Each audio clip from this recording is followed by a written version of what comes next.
So here we are, we're going to do our cylinder head lab, and there's a lot of things you need to do, but most importantly, you need to understand the concept. So first things first, you'll have your 151 worksheets open, and they have a lot of details for you. And so we're going to do quite a number of things here, but before we do too much, we really need to get the valves out of our cylinder head. So I'm going to give you a couple options for that, and then I'll show you a video on exactly how to do it later. We've got the cylinder head on a stand. We could use a number of tools. We could use this. Pretty nice. We could use this. A little more basic. Or my personal favorite, I'm going to take this head over to this bench right here and use that machine. Right like this. And we have to kind of set it up in a way that the angle is going to be correct for this machine to come down. And so let's just go with this valve right here on the end. So for me to get this valve on the end, I'm going to move this over, get the head sit well, and then come over here and check this view out. I have to move these knobs down here to actually kind of lift the head one direction or the other. And so I'm just kind of leveling it. I can move this side to side. And I feel like I'm fairly close. I may have to go up a little. And then right here, I'm going to control this with air. So up and down. But my whole thing I'm trying to do right now is just get it pretty much lined up. Make sure it's as level as possible. Seems like I got to move the head this way a little more. Just a little more. And just a little more. And that looks pretty close. So I'm going to go down nice and slow. I'm going to compress that spring. And then I'm going to take those keepers out. Okay. Taking the keepers out is quite easy if you have something magnetic. So this pick is a little less magnetized than I remember. So maybe a little magnet. You should have a magnet in your toolboxes, so it should be pretty easy. And I'm going to sneak them out of there if we can. Okay, one. Now we need to keep these really organized. In this case, I'm just doing one valve, so I just got that one keeper out. The other keeper is going to come out right now. Since it's done giving me a hard time. This one. So these keepers are the only things that hold that valve in. So once the keepers are out, I'm going to want to make a layout of how I'm going to keep this keeper organized. So I'm going to relieve the spring tension right now. Okay, now I've got my valve, spring, its retainer, that keeper, and I'm going to come out with a method of organization. So as an example, you know, this is a really nice setup right here. This is something from a previous job. For right now, I'm going to take this stuff, I'm going to bring it over here. So we're actually going to work with it. In this demo, we're just going to do one at a time. So I've got that, just like that. Now I'm going to come over here, I'm going to grab this head again. I'm going to bring it back to where I want to work on it. I may even just prop it up right here. And now I can pull that valve out. I just push on the end. I'm just going to yank that valve. Now this one's already had some testing done, so you can see they used some dye, and they basically were, you know, seating the valve to see if it would get a nice clean stripe all the way around. They actually did find some bent valves. This one looks like it got a nice stripe all the way around, so this one's probably okay. But we got quite a few things to inspect, so let's go ahead and we'll keep following the steps.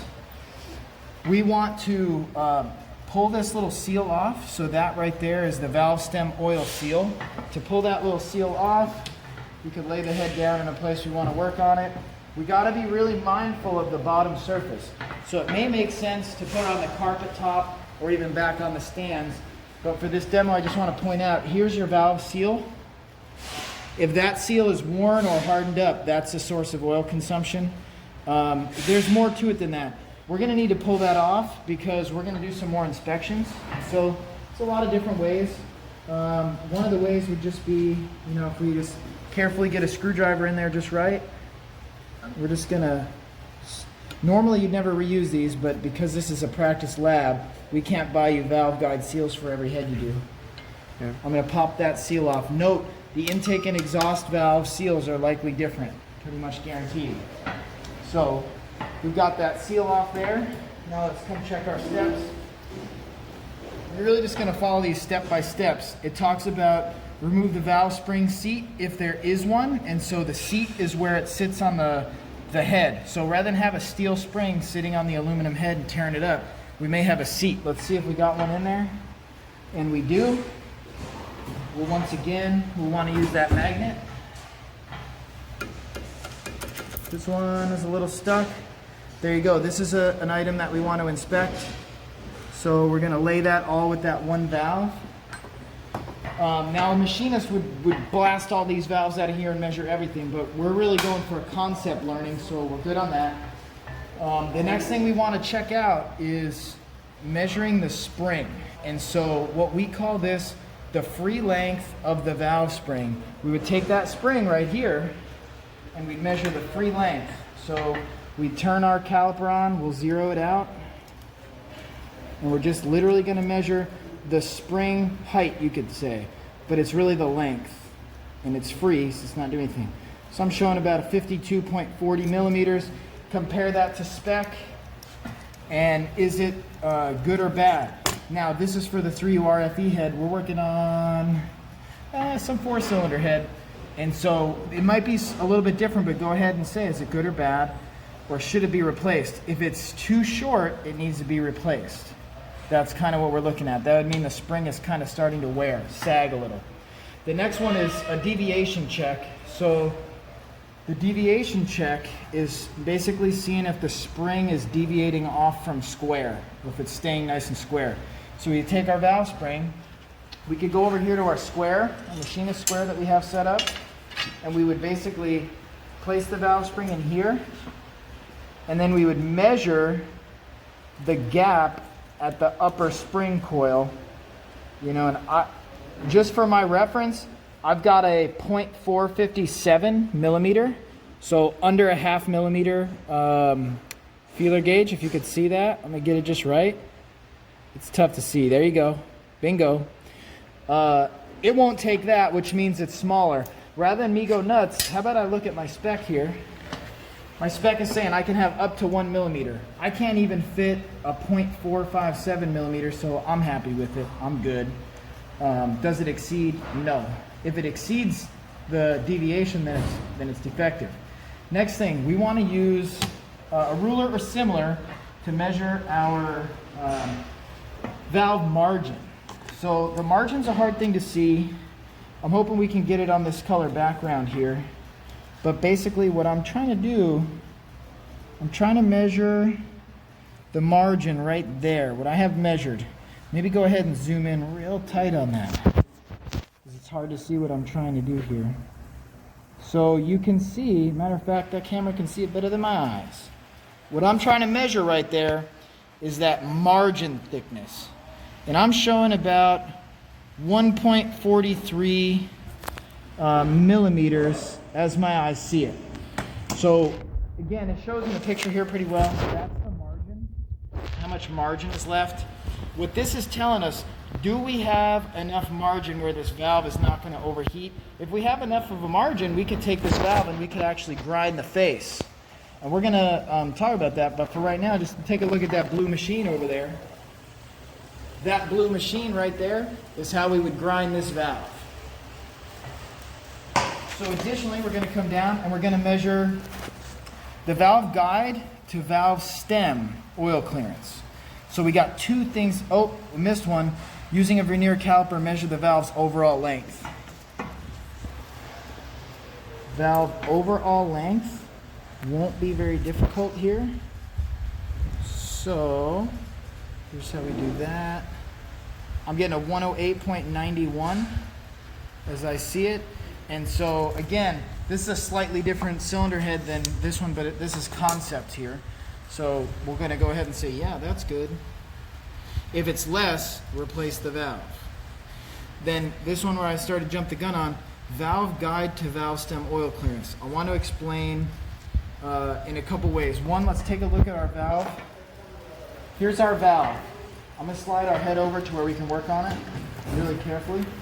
Our valve comes up through here. Take a look in here. I'm going to try to get this valve started. I might need to go down there and look with my eyes. I'm trying to do it by feel here. So if I get this valve in here, basically what's guiding the valve, that's the valve guide that it's sliding in and out of. So that valve guide can wear and this valve stem can wear. We need to determine, are they correctly sized right now? So here's how we do that. We're going to come over here, and I won't show you the intricate details. I'm going to make up some numbers for easy math. I'm going to use our micrometer here to go ahead and measure this valve stem. Okay?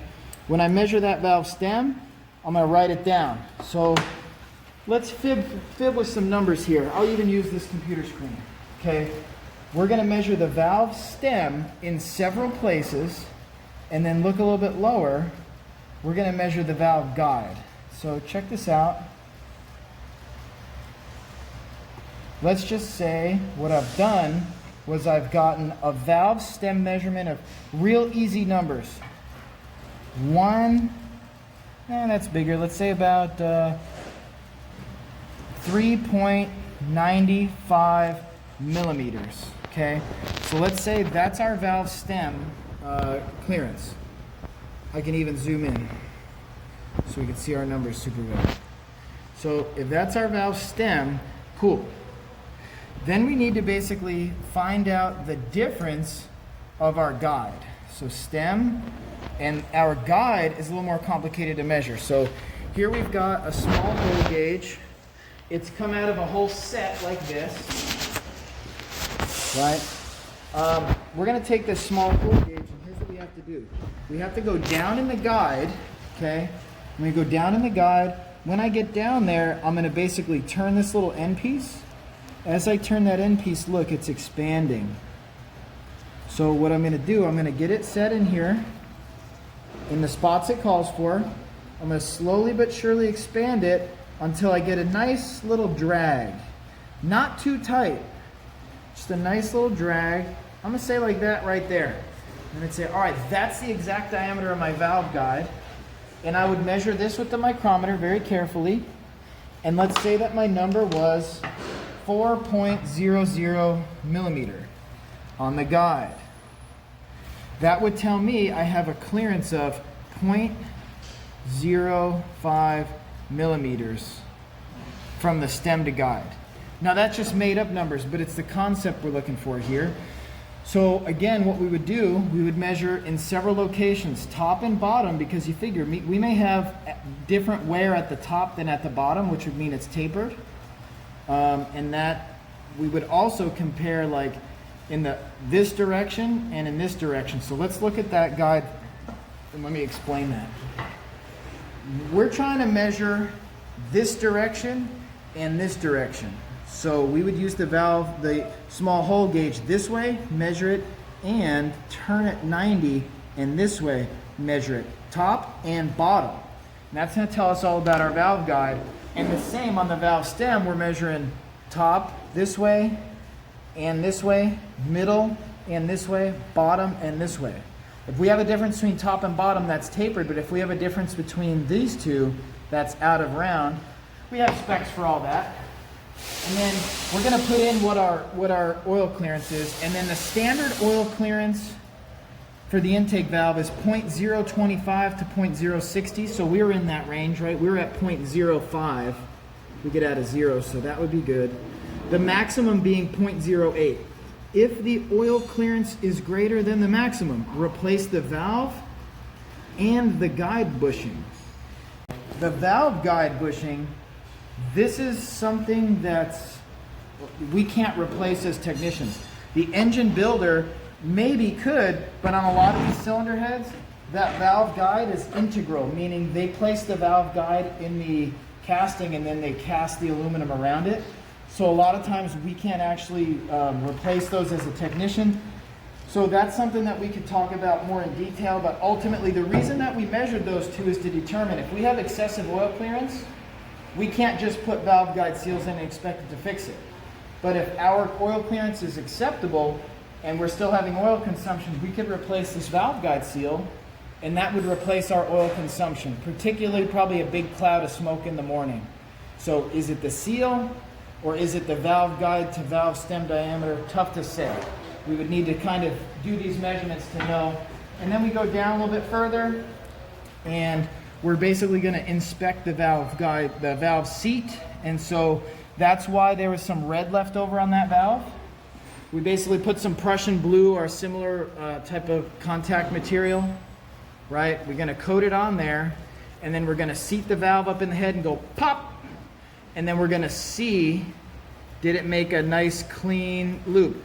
Honestly, the pictures show it better than I can.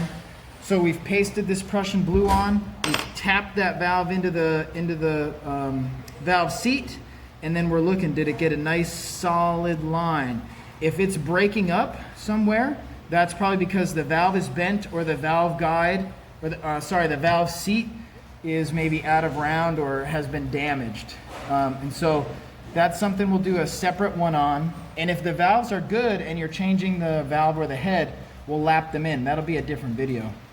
Then additionally, we need to inspect the cylinder head. You've done a lot of straight edge stuff, so I'll just explain it real basic. We've got our straight edge here, which we keep a precision edge on. We've got our feeler gauges. What I personally like to do, I like to find out the max. We're allowed up to 0.5 millimeter. So I just like to come in here, measure in several directions. I'll try to do a 0.5 millimeter feeler gauge. No, no, no, no, no, no. This way, no, no, no. This way, this way, this way, and this way. And at each time we can have no more than a 0.05 millimeter is the spec on this one. And so 0.05 millimeters is the max. That's how you check it. But we're not done. This doesn't explain it really well, so I want to go in a little more detail. When we're doing our Prussian blue on a head, if you come over here and check this out, we're trying to inspect this surface right here, okay? A little hard to see. If there's any damage to this surface, that's where that valve is going to make it seal. If it's defective or damaged, we can cut new valve seats. So this you may call the seat. This is again integral. This has a seat that's formed into this aluminum. The seats are made of steel. You can tell just looking at it, if you ever really wanted to know. This magnet is doing nothing here, but bang, it's magnetic to that. So there's integral steel seats in this head. So we could, on a lot of them, cut a new valve seat. So this is a special cutting tool. This is not a technician's typical job. This is more of a machinist. But if you look over there to that machine on the left, that machine right there is to cut new valve seats. This machine just one over is how we would resurface the head. So if it was warped, we could replane the head right there. And if the seats needed to be recut, we could cut new seats on this machine. So that's not really what this video is all about, but we're checking it to see if we need to send it to the machine shop to have the valve, grind the valves, resurface the head, or cut new valve seats. And the machine shop could do all that. There's one more thing though that we didn't talk about, and that's whether it's this head or whatever, we need to determine if it's cracked. And so we'll do a standalone thing on that, but at least just to give you an idea, this is a cast iron head, so we can't use magnafluxing. We'll need to do dye testing. And so there's a couple steps of this. We're actually going to do, sometimes there's even 3 stages, but one of these is basically going to clean it, and then one of them is going to, this one is going to clean it. This one we're going to put dye on there. Then we're going to clean it again, and if there's a crack, the dye would have soaked into the crack, and it will stand out and be more apparent. So that would be one way to check for cracks in a cylinder head. Another way would be vacuum testing, underwater pressure testing. And since it's not really covered real well, it would also make sense to use the straight edge on the intake ports in addition to the exhaust ports. The intake ports this side, the exhaust ports are here. This one's a little bit easier to get at right here. So looking at this one, this looks like intake ports. We could go ahead and we could do some straight edge type measurements. If this was warped, you'd be having constant intake gasket failure, or the intake wouldn't really want to seal. And then let me spin it around. We could do the same on the exhaust side. So this one, just barely we can get in there. If this was warped, you'd have exhaust gasket failures all the time, repeated exhaust leaks, you may have exhaust manifolds cracking, and etc. And so you basically need to go step by step. It's going to take you some time. The rest of it is measuring the torque to yield bolts and everything. So we'll do some visual inspection on our rocker arms and whatnot. But that's basically the inspection procedure. The reinstallation is a little bit more difficult, but you're going to basically put the valve back in, use this machine. You're going to get the keepers set, and then it's going to trip you out. Here's what you're going to do to tell that they're set. I'm going to take this head, I'm going to move this head to a nice spot right here. If you've got the valves in properly, it should pass this test. If the keepers are in solid and everything's looking good, you're going to take your dead blow soft face, like a mallet or a dead blow soft hammer.